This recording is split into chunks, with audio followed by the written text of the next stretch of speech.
बिस्मिल्लाहिर्रहमानिर्रहीम और अस्सलाम वालेकुम। 27 मार्च और पाकिस्तान में जुमेरात की शाम। आज अभी तक की अहम खबरें और मेरा तज्जिया। कल बलूचिस्तान के अंदर 24 डिफरेंट मकामात के ऊपर बैक वक्त दहशतगर्दी की और तखरीबी कार्रवाइयाँ होती रहीं। सड़कों के ऊपर नाके लगा के लोगों को लूटा जाता रहा, कत्लो गारत की जाती रही। ये तो एक तरफ की कहानी है। दूसरी तरफ की कहानी हम हाल ही में आपको बता चुके हैं कि बर्किनो फासो जो है वो नंबर 1 पे है दुनिया में, और हम नंबर 2 पे हैं दहशतगर्दी से अफेक्टेड कंट्री। तीसरी साइड की स्टोरी भी आपको हमने बताई थी कि पाकिस्तान जो है वो वर्स्ट सिक्योरिटी सिचुएशन में दुनिया में नीचे से तीसरे नंबर पर, मतलब नंबर 1 की तरफ रवा नवा है। हेपेटाइटिस के मरीज़ों में पाकिस्तान नंबर 1 बन चुका है। स्कूल से बाहर जो बच्चे हैं वो 26 मिलियन बच्चे, जी हाँ दुरुस्त सुन रहे हैं आप, 26 मिलियन बच्चे स्कूल से बाहर हैं। उनका कोई मुस्तकबिल नहीं है। आप सोचिए, ये 26 मिलियन बच्चों ने बड़े होना है कल को, इनके लिए हमने स्कूल फराहम नहीं किया। पूरे पंजाब के अंदर जो तूलो अर्ज़ हैं वहाँ पर लोग खेतों में काम करते हैं, उनके पास सांप काट ले तो वो बेचारे वहाँ पर लोकल टोटके करते हैं, क्योंकि सांप के कांटे की जो वैक्सीन है वो मौजूद नहीं है बहुत सारे हॉस्पिटल्स के अंदर, या लोकल जो देही सेंटर हैं उनके अंदर। बड़ी जगहों पर तो देही सेंटर वैसे ही बंद है। इसी तरह कुत्ते के कांटे की वैक्सीन जो है वो लोगों के पास मौजूद नहीं है। गंदा पानी लोग पी रहे हैं, जिसकी वजह से हम दुनिया में नंबर 1 हो गए हैं हेपेटाइटिस के अंदर। मैं बोलता जाऊंगा, तफसील ख़त्म नहीं होती जाएगी। आप सोचेंगे ये मैंने पहली कौन सी स्टोरी शुरू कर ली है। ये मैंने सिर्फ आपके सामने इब्तदाइया दिया है कि एक तरफ मुल्क के हालात ये हैं, दूसरी तरफ आप हमारी प्यारी बाजी मरियम नवाज़ शरीफ साहबा की जो पहली खबर मैं आपके सामने रखने जा रहा हूँ वो सुनिए और फिर सर दुनिए। अब खुद सोचिए कि क्या दुनिया में कोई ऐसा शख्स भी हो सकता है और वो फिर उसे हुक्मरान भी बना दिया जाए, और जिसने उसे हुक्मरान बनाया हो फिर उसे भी 21 तोपों की सलामी दें। और सोचें कि क्या वो माइंडसेट होगा जो लोग कहते हैं कि ये तकरीर बड़ी अच्छी करती हैं और ये अपने आप को कैरी भी बहुत अच्छा करती हैं। अब ये कैरी कितना अच्छा करती हैं ये ज़रा तफसील सुनिए।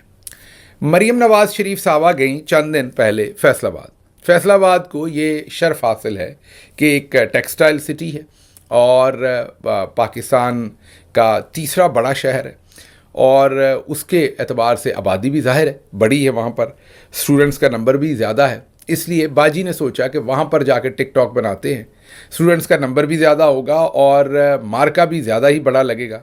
तो वहाँ पर चूज़ किया गया, गवर्नमेंट कॉलेज यूनिवर्सिटी में वहाँ पर शायद तशरीफ़ लेकर गई। वहाँ पर तशरीफ़ ये वहाँ पर ऐलान किया गया कि वहाँ पर 700 स्टूडेंट्स को मरियम नवाज़ शरीफ साहबा जो फॉर्म 47 की वज़ीर आला हैं वो स्कॉलरशिप देंगी 700 स्टूडेंट्स को। अब आप देखें ना, स्टूडेंट्स भी तो उन्होंने को 5, 10, 20 नहीं रखे।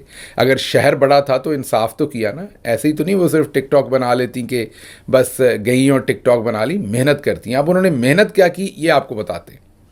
जो वाइस चांसलर हैं, अब ये जो हम आपको ख़बर देने लगे हैं, ज़ाहिर है इससे यूनिवर्सिटी मुकर जाएगी, तो आप यही समझ लें कि हम आपको झूठ ही सुना रहे हैं, क्योंकि आगे से तो किसी ने मानना नहीं है। आगे से तो किसी ने ना इकरार करना है, ना डॉक्यूमेंटेशन देनी है, ना बताना है कि क्या हुआ है, और देंगे भी तो जाली बिल बना के देंगे। ये मैं सिस्टम के अंदर से, हमने खुद खबर नहीं ली, हमें खबर दी गई है। बार बार कांटेक्ट करके कहा गया है कि आपका शहर है गिल साहब, आप माजी में यहाँ से पढ़ भी चुके हैं, आपका फ़र्ज़ है आप आवाज़ उठाएं। ये सिस्टम के अंदर से एक नहीं मुतअद्दिद लोगों ने ये रिक्वेस्ट की कि आप इस पर आवाज़ उठाएं। तो इसलिए, और ये कोई पिछले 15 दिन से हमें कहा जा रहा था, लेकिन मैं इसके ऊपर, क्योंकि मेरे पास कोई बिल्स नहीं थे, मेरे पास कोई डॉक्यूमेंट्स नहीं थे, तो मैं खामोश था। लेकिन अब मुतअद्दिद लोगों ने रब्ता करके तफसीलात फ़राहम की, तो मैं इसको एक मुबैना तौर पर एक रिपोर्टेडली स्टोरी आपके सामने रखूँगा और सवालात रखूँगा पंजाब गवर्नमेंट के सामने, और उन सवालात में ये सारी स्टोरी है। तो 700 स्टूडेंट्स को स्कॉलरशिप देने के लिए मरियम नवाज़ शरीफ साहबा वहाँ पहुँची। हर स्टूडेंट को 35,000 रुपया जो है वो स्कॉलरशिप के तौर पर दिया गया, जो मरियम नवाज़ साहबा ने, जहाँ पर वो जाके ये कर नहीं रही थी फंक्शन पिछले दिनों में, वो आ गई है, सब्दी माँ आ गई है, ये वो वाले ये पिछले महीने डेढ़ के अंदर जो कुछ इन्होंने किया, ये उस ड्यूरेशन की बात हो रही है। 700 स्टूडेंट, फ़ीस स्टूडेंट 35,000। میرا میتھمیٹکس سے تھوڑا ہلکا ہی ہے, آپ ذرا کیلکولیٹ کر لیں. یہ مجھے بتایا گیا ہے کہ 2,45,00,000 روپے یہ اماؤنٹ بنتی ہے جس کے اسکالرشپ, خطیر رقم, 2,45,00,000 روپے کی خطیر رقم جو ہے وہ اسٹوڈنٹس کے اندر اسکالرشپ کے طور پر بانٹی گئی. اب آگے چلتے ہیں, آگے سے اگلی گیم آگے سے شروع ہوتی ہے. اب اسٹوڈنٹس کو اسکالرشپ وہ تو چیک کی صورت میں انہیں دینا ہے, زیادہ سے زیادہ چیک بانٹتے ہوئے تصویر ہو سکتی ہے, لیکن اب تو آ رہی ہیں رانی, کوئی چھوٹا موٹا بندہ تو آ نہیں رہا, تو ان کا انتظام بھی انہیں کے شایان شان کرنا ہے. تو مریم صاحبہ کے آفس نے ایک کمیٹی بنائی ہوئی ہے, یا چند لوگوں کے سپرد یہ کام کیا ہوا ہے, جو جہاں بھی وہ جائیں گی وہاں پر ان کے شایان شان انتظام کریں گے. مثلاً ایسا نہیں ہے کہ آپ نے لیا جانا ہے تو جو لیا میں بندہ بیٹھا ہے اس کی سوچ کے مطابق وہاں ٹینٹ لگ جائیں گے, کرسیاں لگ جائیں گی, نہیں, اسے کیا پتا, اس بیچارے کو تو نہیں پتا نا. تو پھر مریم صاحبہ نے خود سے لوگ چوز کر کے بنا دیے ہوئے ہیں, وہ جا کر انہیں بتاتے ہیں کہ اس طرح کا انتظام, اور وہاں پر ایل سی ڈیز لگائی جاتی, دیواروں کی دیواریں ایل سی ڈیز کی ہوتی ہیں جن پہ مریم صاحبہ کی تصاویر چلتی ہیں, جن پر گرافکس چلتے ہیں. ان ایل سی ڈیز کا ایک ایک دن کا کرایہ جو ہے وہ لاکھوں روپے میں ہوتا ہے. اسی طریقے سے ٹینٹس, اسی طریقے سے صوفاز, پھول, کارپیٹس, ساؤنڈ سسٹمز, وہ سب کچھ مریم صاحبہ نے ایک, ویسے ہے تو صحیح نا, اسٹینڈرڈ آپریٹنگ سسٹم انہوں نے بنا دیا ہوا ہے, پورا ایس او پیز بنا دیے ہیں, اور وہ جا کر وہاں پر وہی انتظام ریپلیکیٹ ہوتا ہے. اس لیے مریم صاحبہ کے جو انتظامات آپ دیکھیں گی, چھوٹا شہر ہو بڑا شہر ہو, آپ کو لاہور ہی لگتا ہے جو بھی ان کا ایونٹ ہوتا ہے. اب آپ کہتے ہوں گے کہ چلیں یہ تو اچھی بات ہے, وزیر اعلیٰ کا آفس جو ہے خود انتظامات کرتا ہے سب جگہ. نہیں, ایسا نہیں ہے. پسند ساڈی خرچہ سجنا دا, ہم صرف بتاتے ہیں کہ یہ ہوگا, اور ہم یہ بھی بتاتے ہیں فلاں سے یہ کام کراؤ. ہم ٹینٹ والی کمپنی بھی بتاتے ہیں, ہم ایل سی ڈی والی کمپنی بتاتے ہیں, اسی سے ہمیں کمیشن ملے گا نا. جو مریم صاحبہ کی ٹیم کے اندر لوگ رکھے ہوئے ہیں وہ وہیں سے تو کمیشن لیں گے. تو وہ صرف بتاتے ہیں لئے والوں کو, فیصل آباد والوں کو, جہاں بھی جاتے ہیں کہ اس کمپنی سے آپ نے ایل سی ڈیز لینی ہے, اتنی ایل سی ڈیز کم از کم لگنی چاہیے, اتنا بڑا سٹیج بننا چاہیے, اتنا یہ ہونا چاہیے, اور وہ بیچارے پیسے دیتے ہیں. اب یہاں پر بیچاری ماڑی یونیورسٹی اور یونیورسٹی کا وائس چانسلر, تو ان کو بتایا گیا کہ جناب والا ٹینٹ اور ایل سی ڈیز اور یہ پورا جو فریش فلاورز اور یہ سب کچھ جو ہے یہ فلاں کمپنیوں سے, فلاں وینڈر ہیں, ان سے آپ نے لینا ہے. تو اس کا بل کتنا بنا؟ 1 کروڑ نہیں, کیونکہ 2,45,00,000 تو اسکالرشپ میں دیے نا. تو 1 کروڑ نہیں, 2 کروڑ نہیں, 3 کروڑ نہیں, اس کا بل بنا ہے 3 کروڑ اور 65 لاکھ. ہے نا ہم کمال کے, 2,45,00,000 کے اسکالرشپ اور 3 کروڑ 65 لاکھ کا جو ٹینٹیج اور پھول اور جو بھی انتظامات باقی مریم صاحبہ کے لیے, کارپیٹ اور بیٹھنے کا صوفہ اور وہ ساری لائٹنگ اور وہ سب کچھ, وہ 3 کروڑ 65 لاکھ سستے میں ہی چھوڑ دیا باجی نے. کہیں سوچیں پنجاب جو گورنمنٹ کالج یونیورسٹی ہے وہ کہیں اگلے 10 سال اس چیز کا قرضہ نہیں اتارتی رہی کہ ہمارے ہاں مریم صاحبہ پدھاری تھیں. تو سوچیں اگر 3-4 ارب روپیہ خرچ کر جاتی تو یونیورسٹی تو اگلے کئی سال اسی کا قرضہ اتارتی رہتی. اچھا, یہاں کام ختم نہیں ہوا, پھر کھانا بھی شایان شان ہونا چاہیے, کیونکہ جہاں مریم صاحبہ آتی ہیں وہاں بچوں کو تو چلیں اسکالرشپ پہ انہیں کھانا ملے گا, ساتھ نون لیگ کے وہ جو بڑے بڑے پنٹر ہیں نا جن کی گردنوں کے پیچھے بھی بل پڑے ہوئے ہیں, سر پہ بھی جب وہ ٹینڈ کرواتے ہیں تو بل پڑے ہوئے ہیں, ٹڈ تو ان کے پھر جیسے ہیں ہی ہیں, پیٹ میرا مطلب ہے وہ تو جو ہیں ہی ہیں, وہ تو آپ کو اندازہ ہی ہوگا. تو اب ان کے لیے روٹی پانی کا انتظام بھی ہے. اس کے اوپر لگا جی 25 لاکھ روپیہ. کتنا لگا جی؟ 25 لاکھ روپیہ. اب 65 اور 25 آپ نے جب جمع کرنا ہے, میں یہ دیکھ کے غور سے ساری چیزیں میں غور سے کرنے کی کوشش کر رہا ہوں تاکہ کہیں کوئی غلط نمبر نہ دے دوں, تو یہ ہو گیا 3 کروڑ 90 لاکھ روپے. اب ہم راؤنڈ فگرز پر عمل کرتے ہیں, ہم آگے پیچھے فگرز ہوں تو وہ ہمیں پسند نہیں ہے. تو پھر باجی مریم کے آفس سے انہیں بتایا گیا کہ جو بچے خصوصی ٹیلنٹ رکھتے ہیں, جن کے اندر ایکسیپشنل ایبلٹیز اور ٹیلنٹ ہوتی ہیں, ان کو مریم نواز شریف صاحبہ کیش انعام دینا چاہتی ہیں. وہ کیش انعام دیے بغیر نہیں آتی, وہ کوئی ایسے ہی ماٹھی خاتون نہیں ہے. تو وہاں پر وہ جیسے وہ بچی نے پڑھا تھا یہ سبدی ماں آ گئی ہے, سبدی ماں آ گئی ہے, ایسی جو بچیاں ہیں پھر انہیں کیش انعامات ملتے ہیں. लाख 2 लाख रुपया उस बच्चे को वहीं पर दिए जाते हैं। कोई इनकी तारीफ करे, कोई जादू की जप्फी दे आकर, कोई लंबी फिल्म बनाए, टिकटॉक हिट हो जाए जिसकी, तो वो फिर उनको वहाँ पर नकद इनामात दिए जाते हैं। अब आप हमेशा सोचते होंगे कि घर से निकलते हुए हमारे भाई सफदर वो बाजी के पर्स में पैसे रखते होंगे जो बाजी निकाल कर वहाँ देती हैं। आपके जहन में यही होगा वैसे। और या चले भाई सफदर तो वहाँ होते नहीं, हो तो मानसरा होते हैं ज़्यादा आजकल। वहाँ मेरा ख्याल है कि उन्होंने कोई अमरूद और माल्टे के दरख्त लगाए हुए हैं और उनको पानी शानी देते हैं, गोडी करते हैं और धोती पहन के, तहमद पहन के, तो वो वहाँ उनके दरमियान में बैठे होते हैं कि कोई उनके अमरूद ना तोड़ के ले जाए, कोई उनके फ्रूटर ना तोड़ के ले जाए। तो वो बहुत ज़्यादा केयरफुल हैं, वहाँ पर चोरी ना हो जाए उनके माल की, तो इसलिए वो वहाँ उस बाग में बैठे होते हैं। तो वो तो मसरूफ़ है। तो आप सोचते होंगे कि नवाज शरीफ साहब जाते हुए पैसे देते होंगे कि बेटा ये वहाँ वो जिसने कहना है सब्दी माँ आ गई है उसको पैसे भी तो देने। नहीं जनाब, वो भी नहीं देते। ये बेचारे जिनके पास जाती हैं वही उस कैश का इंतज़ाम करते हैं। तो और ये क्या मरियम साहबा खुद कहती हैं? नहीं, उनका स्टाफ बताता है। तो उनके स्टाफ ने वाइस चांसलर को बताया कि कम से कम 10 लाख रुपए का कैश जो है वो अवेलेबल रखिएगा। जब वहाँ पर पहुँचे तो उनके स्टाफ के एक ऑफिसर ने पूछा कि हाँ भाई कैश अरेंज किया है जो मैडम ने देना है, एनवेलप्स के अंदर डाला है और या एनवेलप्स दे दें अलग से हमें, हम खुद डालेंगे। उन्होंने वो 10 लाख रुपया जो वाइस चांसलर ने अपने, ज़ाहिर है वाइस चांसलर घर से तो नहीं लाना, उसने यूनिवर्सिटी में से ही कहीं ना कहीं से निकाल के 10 लाख रुपया जो है वो उन्होंने मरियम साहबा के हवाले, जो भी वहाँ ट्रेजरर है या फाइनेंस डिपार्टमेंट का बंदा है, उसने वो मरियम साहबा के स्टाफ के हवाले कर दिया। अब वहाँ तकरीब हुई, तकरीब के अंदर स्कॉलरशिप हुए, तकरीरें हुई, और या तो वक्त की कमी या कैमरे तो 6-7 होते हैं या और चीज़ों की टिकटॉक ज़्यादा बेहतर बन गई। खैर वटेवर, वहाँ पर वक्त ना बन सका टैलेंटेड बच्चों को अलग से इनामात कैश प्राइज़ देने का वक्त ना बनाए मरियम साहबा के पास, या वो भूल गई या उनके पास वक्त कम था या वहाँ पर माहौल ना बना। लेकिन मुख्तसर बात यह कि किसी को भी कैश इनामात नहीं दिए गए।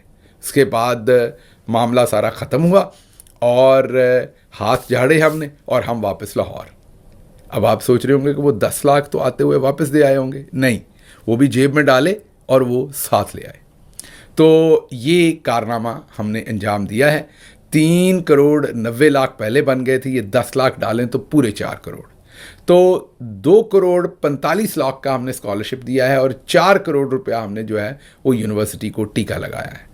अब पंजाब की जो पंजाब की जितनी भी यूनिवर्सिटीज़ हैं वो तो अब यही दुआ करती होंगी कि सब्दी माँ बल्कि सब्दी डायन जो है ये हमारी तरफ ना आए और ये कहीं और ही चले जाए, मेहरबानी करके। यहाँ आएगी तो पता नहीं हमारे साथ क्या होगा। तो ये मामलात वहाँ पर जो हैं वो डेवलप हुए हैं।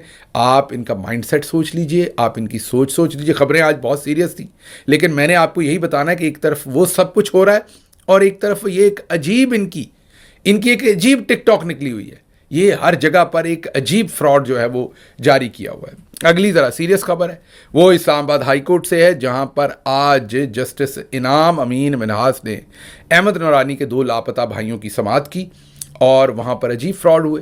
सबसे पहले तो जज साहब ने पुलिस वालों से पूछा कि हाँ जी मिले जी इनके दोनों भाई, क्या वाकई ये इवेंट हुआ है, ये वाकई वाक़या हुआ है। जज साहब को भी अब सुनते हुए 5-6 दिन हो गए और पुलिस को पता है, लेकिन जज साहब अभी भी टटोल रहे हैं कि क्या ये झूठ बोल रही हैं, एक माँ जो आके खड़ी हैं अहमद नौरानी की। तो जज साहब को भी यकीन ही नहीं है कि लोग उठा लिए गए। तो आईजी ने कहा कि जी हमें भी अभी पता नहीं है, हम भी अभी पता कर रहे हैं, इसको ख़त लिखा है, उसको लिखा है, SHO उसको लिखा है, हमने वो IGs को लिखा है, सबको जेल खाना जात को लिखा है, तो हमें तो 2 हफ्ते चाहिए। हमने जियो फेंसिंग की है, जैसे बंदर नीचे से ऊपर, ऊपर से नीचे, इधर उधर, वो सारी कार्रवाई उन्होंने पूरी की और उन्होंने कहा कि हमें 2 हफ्ते चाहिए जी। और जो माँ थी, वो माएँ सांझी होती हैं, वो अदालत में खड़ी रो रही थी कि मेरे बच्चों को कुछ हो गया तो उसका ज़िम्मेदार कौन होगा। और वकला जो है वो बेचारे मिन्नत समाजत कर रहे थे कि लंबी डेट ना रखिएगा, इनसे कल ही जवाब मांगे। और जज साहब ने बड़ी बेइतनाई के साथ कहा कि 2 हफ्ते बाद की डेट, और उन्होंने ईद के बाद केस जो है मुलतवी कर दिया। अहमद नौरानी की वालदा जो हैं वो अश्कबार थी और अदालत से निकलते हुए भी रो रही थी, सारी दुनिया देख रही थी। रमज़ान है, लोग परेशान हैं कि माओं के साथ क्या किया जा रहा है। वहीद मुराद हो या फरहान मलिक हो या और बहुत सारे लोग, उनके साथ क्या हो रहा है। लोग परेशान हैं, हैरान हैं कि हम किस तरफ निकल गए हैं। दूसरी तरफ हमने आपको बताया था कि 24 मुकामात के ऊपर बैक वक्त जो है وہ دہشت گردی کے واقعات ہوئے ہیں.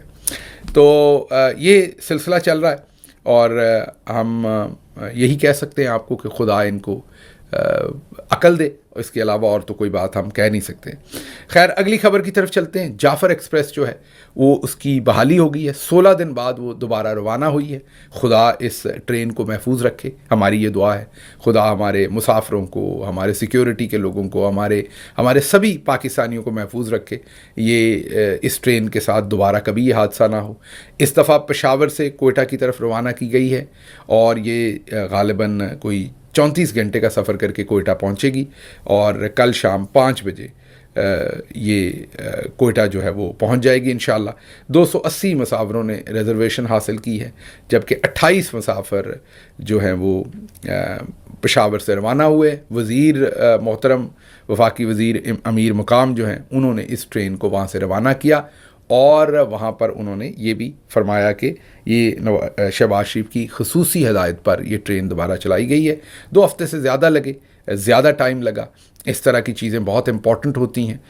ویسے تو چلیں ٹرین کی جگہ کچھ بسیں بھی چلائی جا سکتی تھی، لیکن اسی ٹرین کا چلایا جانا امپورٹنٹ میسج ہوتا ہے. یہ بدقسمتی ہے کہ اس کو 2 ہفتے بند رکھا گیا. میرے خیال میں تو تیسرے چوتھے دن اس کو انتظامات کرنے کے بعد چلانا چاہیے تھا. اب دیکھتے ہیں سیکیورٹی کے انتظامات کتنے بہتر کیے ہیں. امید کرتے ہیں کہ بہتر کیے ہوں گے اور تاکہ دہشت گرد دوبارہ یہ کام نہ کر سکیں. اگلی خبر کی طرف چلتے ہیں.